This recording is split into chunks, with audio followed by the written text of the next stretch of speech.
Encendamos el fuego en el altar de nuestros hogares. A continuación, el mensaje de la palabra de Dios con el pastor Juan Daniel Buenaventura. Bienvenidos.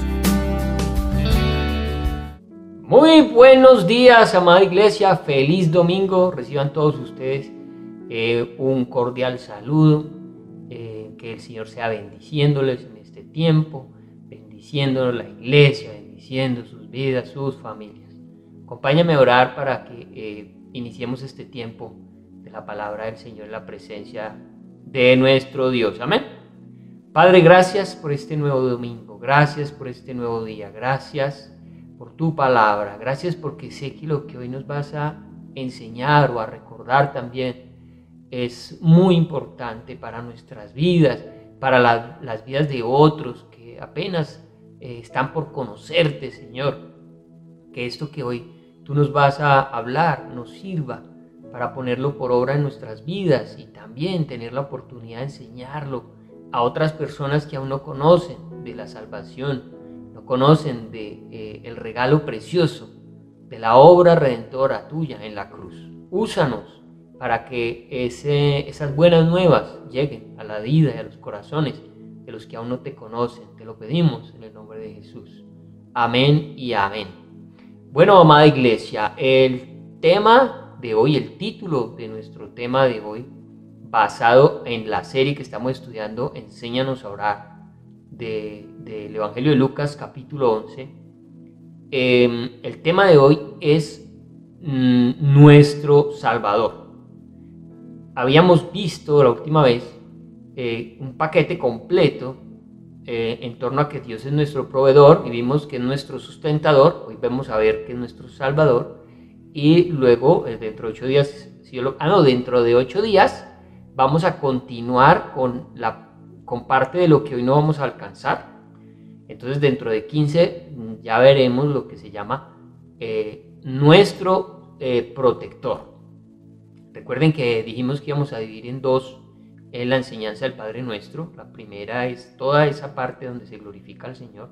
En la segunda vimos que también se glorifica al Señor, pero en ella el Señor se manifiesta a nosotros como nuestro proveedor como el sustentador, lo vimos, hoy como nuestro Salvador.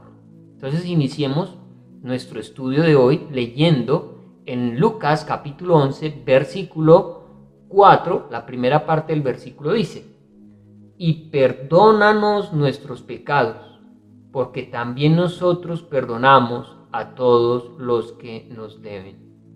Entonces, amados, como les dije, vamos a dividir en dos nuestra enseñanza en torno a nuestro Salvador. La primera parte es la primera parte del versículo que acabamos de mirar: y perdónanos nuestros pecados.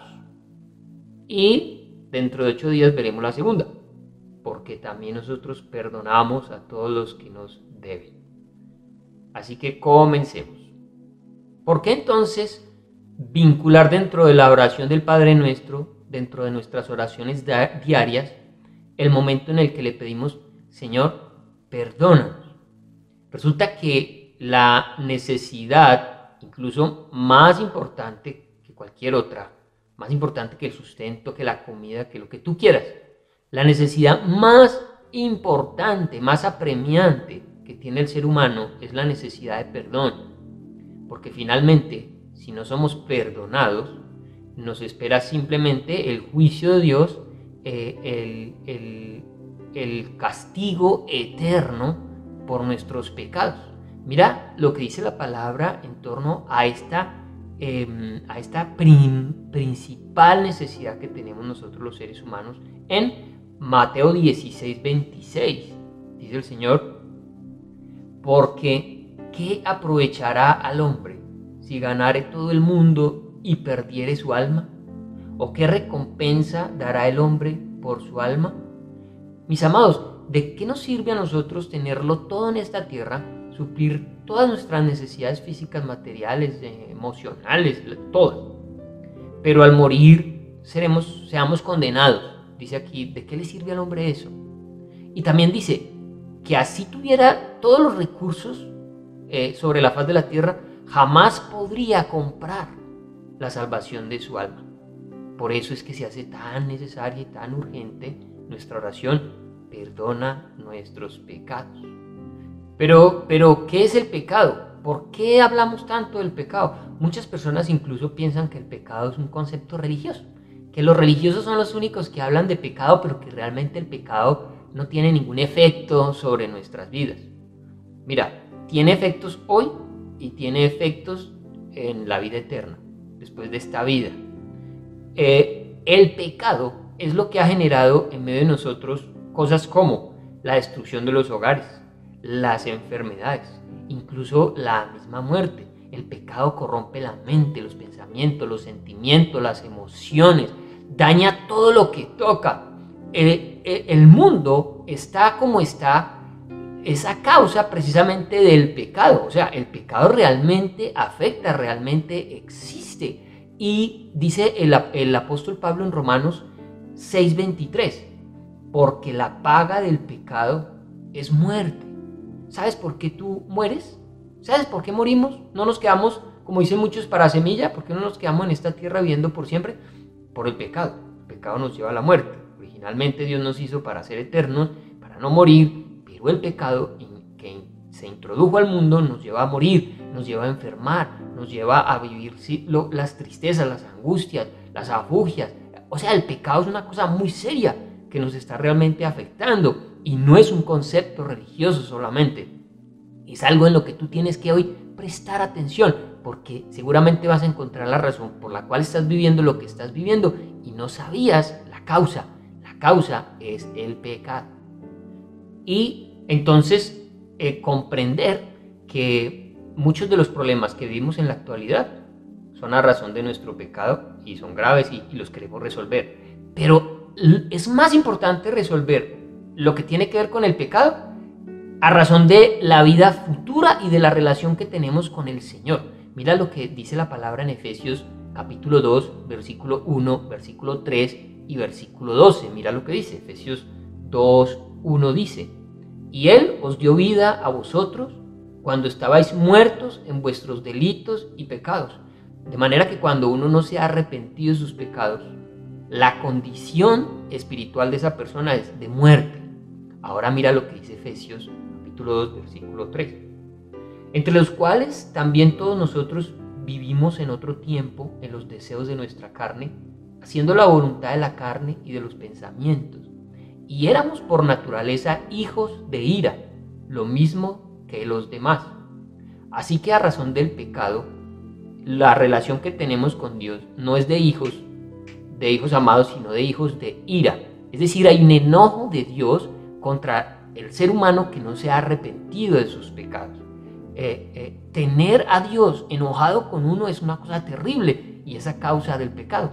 Ahora Efesios 2, 12 dice: en aquel tiempo estabais sin Cristo, alejados de la ciudadanía de Israel y ajenos a los pactos de la promesa, sin esperanza y sin Dios en el mundo. Así que el pecado nos separa de Dios y hace que las personas vivan sin ningún tipo de esperanza. Entonces, mira el paquete tan tremendo, tan triste, tan terrible que trae el pecado a la vida del ser humano. Aquí muchos entonces dirán: ay, pero ¿cómo así que separados de Dios? ¿Cómo así que Dios tiene ira con nosotros? ¿Acaso Dios no es amor? Entonces muchos no creen en lo que estamos diciendo, porque consideran que Dios es amor y que Dios tiene que pasar por alto todas nuestras faltas y todas nuestras maldades. ¿Por qué existe la separación? Bueno, lo primero es que Dios habita, según la palabra, Dios habita en luz. Dios es santo, primero, su naturaleza, santa, y habita en luz. ¿Qué dice la palabra acerca del hombre? Que el hombre habita en tinieblas y su naturaleza es la maldad. Allí empezamos a ver entonces por qué Dios no se puede relacionar con nosotros aunque Él quiere. Pero no se puede porque Él es santo, vive en luz, los seres humanos son malvados y viven en tinieblas. Mira cómo lo dice la palabra en 1 Juan 1, 5, segunda parte. Dios es luz y no hay ningunas tinieblas en Él. Aquí este texto nos muestra que Dios es luz, que en Él no hay tinieblas. las tinieblas en las que viven los hombres. Y ahora el siguiente texto que está en Isaías nos va a hablar acerca de que Él es santo. Dice la palabra Isaías 57:15, primera parte del versículo: porque así dijo el alto y sublime, el que habita la eternidad y cuyo nombre es el santo. Yo habito en la altura y la santidad.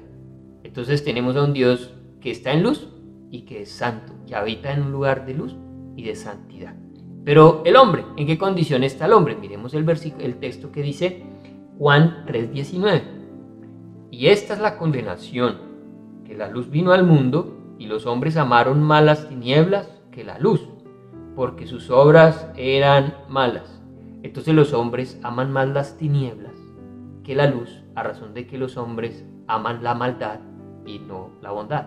Las acciones naturales del hombre son la maldad y le gusta la oscuridad, le gustan las tinieblas. Pues en esos lugares de tinieblas puede expresar su maldad sin ser vista, sin ser conocida. Es por esa razón que hay separación entre Dios y los hombres, tal como lo dice 2 Corintios 6:14. Porque ¿qué compañerismo tiene la justicia con la injusticia? ¿Y qué comunión la luz con las tinieblas? Aquí entonces vemos que son como el agua y el aceite. Imagínate, Dios, por más que quiera tener contacto con el hombre, su santidad, su luz, no le permite tener contacto con nosotros. Y eso genera separación entre Dios y los hombres a causa del pecado.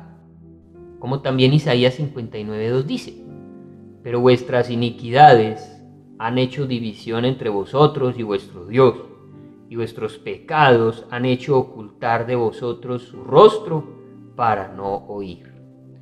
Y para acabar de completar, como decimos nosotros, hay una situación en el corazón del hombre que se llama orgullo, que le va a impedir al hombre reconocer que es pecador. Y eso complica aún más las cosas. ¿Cuántas personas hoy, o incluso que me están escuchando, podrán decir: pero es que yo no soy pecador, pero la cosa, ¿cuál es el problema? Yo no mato, yo no robo, yo no le hago mal a nadie. Cualquiera puede estar sintiéndose libre de pecado y no necesitar de este mensaje, ni de la estructura, ni del contenido, ni de la verdad. Pero no permitas que eso en este momento estorbe tu corazón, ese orgullo, y más bien atiende que dice la palabra que aunque tú te sientas que no pecas, la Biblia dice que pecamos todos, absolutamente todos somos pecadores, y ese orgullo no nos lo deja ver. Pero quiero que miremos varios versículos que nos enseñan, nos hablan de que realmente todos, absolutamente todos, somos pecadores. Iniciemos con Primera de Reyes 8:46. Dice la palabra: porque no hay hombre que no peque. Proverbios 29 dice: ¿quién podrá decir: yo he limpiado mi corazón, limpio estoy de mi pecado? Eclesiastés 7:20 dice: ciertamente no hay hombre justo en la tierra que haga el bien y nunca peque. Y el apóstol Pablo, que toma todos estos conceptos del Antiguo Testamento y los plasma aquí en Romanos 3:10, diciendo: como está escrito, no hay justo ni aun uno, no hay quien entienda, no hay quien busque a Dios, todos se desviaron, a una se hicieron inútiles, no hay quien haga lo bueno, no hay ni siquiera uno. No hay ni siquiera uno, ni tú ni yo somos buenos. No existe un solo ser humano que pueda decir y presentarse delante de Dios como alguien bueno, que nunca peca, o que nunca ha faltado a Dios, o que nunca ha ofendido a Dios. Todos somos pecadores. Bueno, ahora pensemos en alguien que dice: yo soy pecador, pero me voy a esforzar. Alguien que cree que tiene la suficiente fuerza para salir del problema. Tristemente, ninguno de nosotros puede, por ninguno de sus propios métodos ni medios, salir o resolver el problema del pecado. También lo dice la palabra. Porque muchos podrán decir: yo reconozco que soy pecador, pero yo voy a buscar a Dios a mi manera. Yo yo sé cómo hablo con Él, yo sé cómo me relaciono con Él, yo cuadro las cosas con Él, pero es que no se trata de cuadrarlas a nuestra manera. El Señor tiene una forma única para tratar el problema y no está en nosotros, no existe. Ningún ser humano tiene la capacidad para resolver el problema que genera el pecado en la vida. Entonces, están los que dicen, yo no he pecado, yo nunca he pecado. Están los que dicen, yo he pecado, pero tengo los métodos para resolverlo. Déjame decirte, solamente ese método está en el Señor. Mira cómo lo dice la palabra. Jeremías 13:23. ¿Mudará el etíope su piel y el leopardo sus manchas? Así también podréis vosotros hacer bien estando habituados a hacer mal. Y 1 Corintios 2:14 dice, pero el hombre natural no percibe las cosas que son del Espíritu de Dios, porque para él son locura, y no las puede entender, porque se han de discernir espiritualmente. Y Romanos 8, del 7 al 8, en la Nueva Traducción Viviente dice, pues la naturaleza pecaminosa es enemiga de Dios siempre. Nunca obedeció las leyes de Dios y jamás lo hará. Por eso, los que todavía viven bajo el dominio de la naturaleza pecaminosa nunca pueden agradar a Dios. Así que no existe forma, humanamente hablando, de que podamos agradar a Dios o de que podamos terminar haciendo el bien o lo que agrada a Dios. Eso no está en nosotros. Es una condición que no hace parte de nosotros. Es más, el Señor dejó en nosotros algo que se llama la conciencia, lo que nos dice lo que está bien y lo que está mal. Pero ni siquiera con ella podemos lograrlo, porque dice la palabra que a causa del pecado precisamente, esa conciencia se ha cauterizado. Mira cómo lo dice en la Nueva Versión Internacional, 1 Timoteo 4:2. Estas personas son hipócritas y mentirosas y tienen muerta la conciencia. Cauterizada la conciencia, muerta la conciencia o insensible, incapaz de saber cuándo algo está bien y cuándo algo está mal. Por esa razón, aparte de todo lo que hemos hablado, termina ser para el hombre imposible lograr por sus propios medios de destruir el pecado que lo asedia y poder relacionarse con el Señor. Pero ¿y entonces cómo es que funciona el asunto? ¿Cuál es la solución? ¿Qué podemos hacer ante esta situación tan grave? Lo primero es saber que aunque Dios es santo y aunque Dios vive en luz y no en tinieblas, tiene el más extraordinario y profundo deseo y anhelo de perdonarnos. Él quiere perdonarnos. Es su más grande anhelo. Entonces, si Él quiere, la cosa cambia. ¿Y cómo lograrlo? ¿Cómo Él demostró ese querer suyo?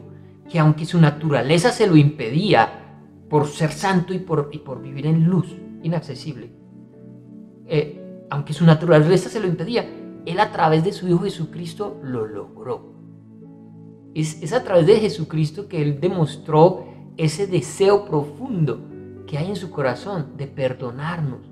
Y lo habló desde el Antiguo Testamento. Hay un texto hermoso en Miqueas que habla acerca de ese deseo, de ese gozo, de esa alegría, de ese deseo que tiene Dios por perdonarnos. Miqueas 7, 18 al 19 dice: ¿Qué Dios como tú, que perdona la maldad y olvida el pecado del remanente de su heredad? No retuvo para siempre su enojo, porque se deleita en misericordia. Él volverá a tener misericordia de nosotros, sepultará nuestras iniquidades y echará en lo profundo del mar todos nuestros pecados. Así que aunque Dios está airado con nosotros, está airado con el hombre, Él ha diseñado una estrategia, un método de salvación para la humanidad. ¿Dónde dice la palabra que Él está airado? Acompáñame a este Salmo 7:11. Salmo 7:11. Dios es juez justo y Dios está airado contra el impío todos los días.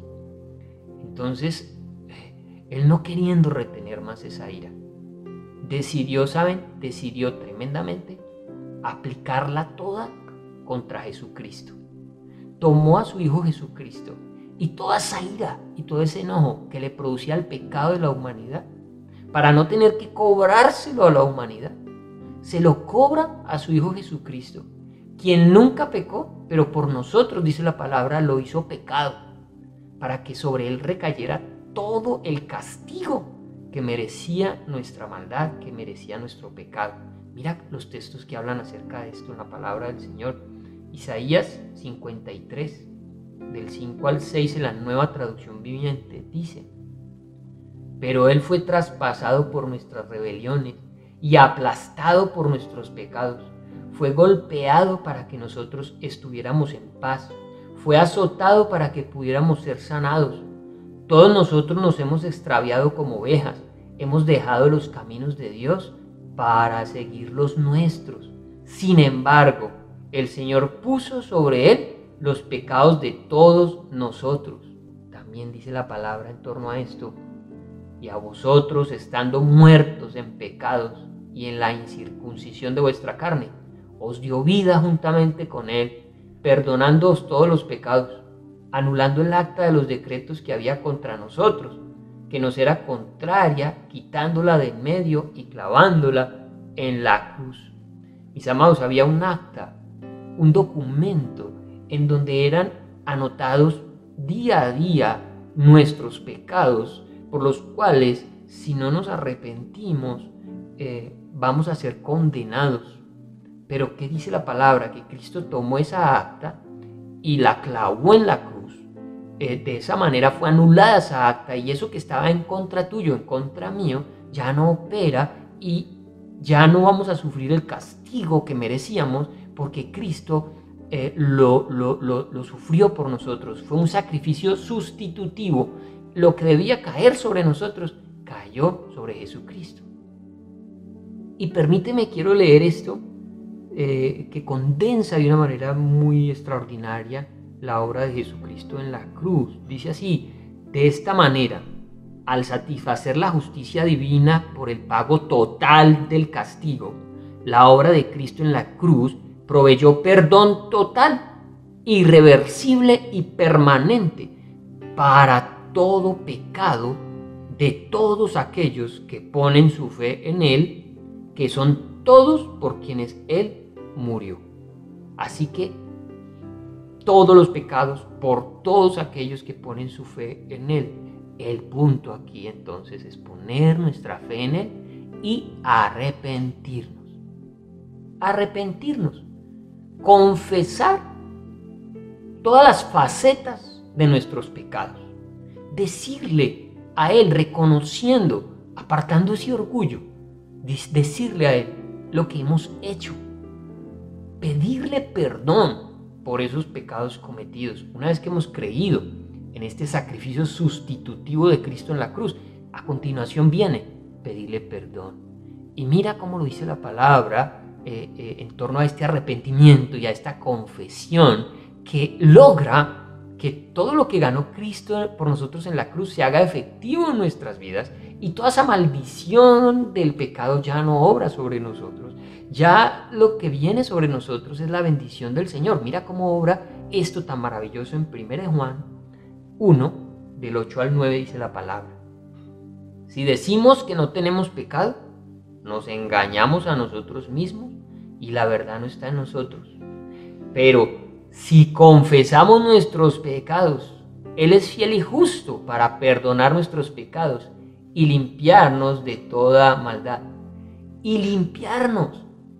Por lo tanto, todo lo que iba a traer el pecado sobre nuestras vidas ya no va a obrar sobre nosotros y nos va a limpiar. Es decir, esa naturaleza que nos llevaba siempre a lo malo va a ser quitada. ¿Recuerdan que hablamos del leopardo? ¿Cómo va a quitar el leopardo sus manchas? ¿Cómo va alguien que está habituado al mal terminar haciendo lo bueno? Así, de esta manera, creyendo en Cristo, pidiendo perdón, confesándole a Él los pecados, viene esta obra redentora, perdón de pecados y limpieza de pecados. Pero claro, aparece ahora el orgullo. ¿Y con el orgullo qué? ¿Qué hacemos con este bendito orgullo que está haciendo que las personas no quieran reconocer su pecado? Bueno, el Señor en su gracia y en su amor ha enviado su Santo Espíritu, su Espíritu Santo. Y menos mal, porque ese Espíritu Santo, cuando nos habla, como que derrite ese orgullo y nos permite reconocer nuestro pecado. Mira cómo dice la palabra en Juan 16:8. Y cuando Él venga, refiriéndose al Espíritu Santo, convencerá al mundo de pecado, de justicia y de juicio. Así que seamos dóciles a la voz del Espíritu Santo cuando nos redarguya de algo que hemos hecho mal. No alimentemos el orgullo, sino vamos, Él nos va a convencer. Antes quizás no estábamos ajenos a esa voz y era locura y no la entendíamos y ni siquiera sabíamos cómo operaba ni que existía ni nada. Pero una vez que has escuchado de Jesús, has creído en Él, te has arrepentido, el Espíritu Santo viene y te redarguye de pecado y te convence de cosas que antes para ti no eran pecado, pero que ahora comienzan a ser pecado en tu vida. Y aunque ya estás en Cristo, ¿cierto? Debemos también decir que seguimos pecando. El cristiano sigue pecando, aunque fue perdonado pecados pasados han sido perdonados, los pecados presentes nuestros han sido perdonados y los pecados futuros ya han sido perdonados en Cristo. Pero entonces la pregunta es, ¿y si soy cristiano y sigo pecando, qué pasa entonces? Bueno, mira, a David le pasó algo semejante. El rey David pecó en una ocasión con una mujer llamada Betsabé. Se acostó con una mujer casada, la embarazó y para poder resolver todo el asunto mandó matar al esposo de Betsabé. Se quedó con ella finalmente y no dijo nunca nada. Nunca le dijo a Dios, nunca le confesó al Señor ese pecado. Vemos por el testimonio de la palabra que David no perdió su salvación. El Señor siguió tratando con él. Le envió a un profeta para llevarlo a confesar su pecado y a arrepentirse. Pero ¿qué le pasa a un cristiano que peca y que no confiesa sus pecados? Pues aunque no pierda su salvación, sí está quebrantando su relación con Dios y eso le trae en la vida presente muchos problemas. Mira lo que le pasó a David, lo dice en el Salmo 51, versículo 12. Vuélveme el gozo de tu salvación. Aquí David está reconociendo, unos versículos atrás dijo, a Dios mi Salvador. Él todavía sabía que el Señor era su Salvador, no había perdido su salvación. Pero el gozo de la salvación, sí, un cristiano que peca y no se arrepiente, pierde el gozo de la salvación. ¿Te imaginas cómo vive un cristiano de esa manera? ¿Cómo es la vida de alguien así? Es terrible. El mismo David también lo habló en el Salmo 32. Mientras él se quedó calladito y nunca dijo nada, mira cómo describe el estado en el que vive un creyente que peca y que no se arrepiente.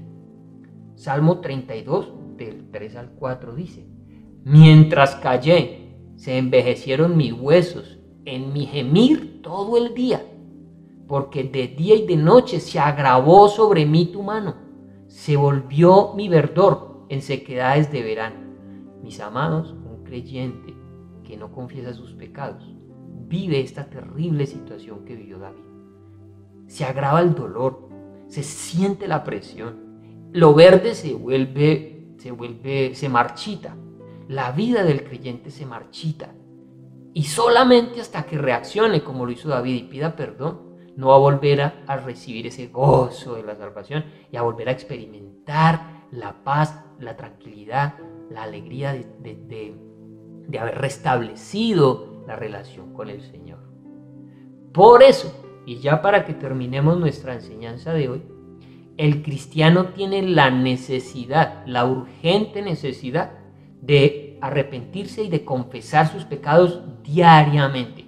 La vida de un creyente involucra diariamente la confesión de sus pecados. Por eso el Padre Nuestro, la oración del Padre Nuestro, así como pedimos el pan nuestro de cada día, también se pide el perdón nuestro de cada día. Recuerden que Él es nuestro proveedor, provee el sustento, pero aquí provee nuestra salvación, porque todos los días tú pecas, yo peco, de muchas maneras. Por lo tanto, el cristiano no solo se arrepiente un día cuando conoce a Jesús, no.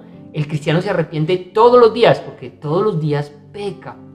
Todos los días necesitamos tener en nuestra oración la necesidad de decirle, perdóname, Señor. Perdóname, incluso como el rey David también lo decía, de mis pecados ocultos, líbrame. De esas cosas que de repente no tengo en este momento conciencia que pequé, pero Señor, si no la tengo, perdóname. Pero lógicamente el Espíritu Santo te va a estar diciendo en qué has fallado. Y cuando lo haga, recuerda, ora. Ahí el Padre Nuestro es una maravillosa bendición de parte de Dios diciendo, yo proveo sustento y proveo salvación, proveo perdón todos los días. Todos los días me pides perdón, todos los días te perdono. Y restablecer constantemente la relación que tenemos con el Señor. En una ocasión el Señor usó una analogía. ¿Recuerdan ustedes que la noche en que fue entregado hubo un momento que se llamó la Santa Cena? Bueno, así lo conocemos nosotros hoy, la última cena. Y en esa última cena el Señor tomó un lebrillo, dice, tomó agua, tomó una toalla y comenzó a lavar los pies a sus discípulos. Y Pedro viendo que Jesús, el maestro, el rey de reyes, le iba a lavar los pies, que era una de las labores que hacían los esclavos, y los esclavos de menor rango eran los que limpiaban los pies. Jesús dijo, no, Señor, perdón, Pedro le dijo a Jesús, no me laves los pies. Jesús le dijo, si no te lavo, no vas a tener parte conmigo. Entonces Pedro le dice, no, pues entonces láveme todo. Pedro iba siempre a los extremos. Y ahí el Señor usó esta analogía. Dice así en la palabra en Juan 13:10. Jesús le dijo, el que está lavado no necesita sino lavarse los pies, pues está todo limpio, y vosotros limpios estáis, aunque no todos. Entonces, usando la analogía, el Señor le dice, mira, Pedro, tú ya estás lavado, yo ya te cubrí, mi salvación está sobre tu vida, no necesitas volverte a lavar. Es decir, una vez que tú has sido salvo, no necesitas que el Señor tenga que volver a hacer sacrificios por ti. Ya hizo uno, fue suficiente, y cuando tú te arrepentiste y fuiste a Él, fue suficiente, has sido salvo. Pero, es lo que dijo Jesús, ustedes ya todos están limpios a excepción de uno, refiriéndose a Judas, porque Judas no era salvo. Judas, aunque estaba con ellos, no había accedido a este privilegio de ser perdonado. Por eso Judas nunca pudo ser salvo, nunca se arrepintió. Jesús le dice, bueno, ustedes ya están limpios por la obra que yo he hecho en ustedes, por la palabra que les he dado, por lo que voy a hacer ahora en la cruz, ya están limpios. Pero los pies, es decir, van a necesitar constantemente el lavado de esos pies. Van a necesitar, es una analogía, van a necesitar constantemente estar pidiendo perdón por sus pecados. Aunque ya fuimos perdonados de los pecados pasados, presentes y futuros, no podemos permitir que la relación con el Señor se dañe, se pierda, se quebrante por nuestro pecado. Para eso usamos la oración del Padre Nuestro, y perdona nuestros pecados. Amén. Ahí hemos llegado al final de nuestra charla de hoy. Te invito a que oremos para entregar este resto de día en las manos del Señor y para que esta palabra siga obrando en tu corazón. Oramos. Padre Santo y bendito, hoy agradecemos el milagro glorioso de la salvación. Hoy agradecemos, Señor, el sacrificio sustitutivo tuyo en la cruz, que cuando merecíamos la ira de Dios que cayera sobre nosotros, apareciste tú, Señor Jesús, limpio de todo pecado, y llevaste en esa cruz el castigo que merecía nuestro pecado y nuestra maldad. Gracias, Señor, por habernos regalado esa bendición. Gracias, Padre, por haber permitido que esa ira cayera sobre tu Hijo y no sobre nosotros. Hoy nosotros nos arrepentimos de nuestros pecados y te pedimos perdón. Perdónanos por lo que quizás hace unos minutos ya hicimos. Perdóname por lo que hice ayer o lo que hice en la noche que pasó. Señor, permítenos todo el tiempo tener esa conciencia de la necesidad de tener esa relación contigo permanente, estable, firme y evitar que el pecado la quebrante. Gracias por habernos hecho salvos, pero también permítenos, Señor, tener constantemente en nuestra oración la necesidad de pedirte perdón y de confesar nuestros pecados. Si alguien que escuchó este mensaje aún no te ha entregado su vida y no ha recibido el milagro de la salvación, que lo pueda hacer en este momento al confesar delante de ti la necesidad que tiene de ser salvo y de ser perdonado. Escucha esa oración y sálvale en el nombre de Jesús. Gracias te damos por este tiempo. Amén y amén. Iglesia amada, que el Señor les bendiga.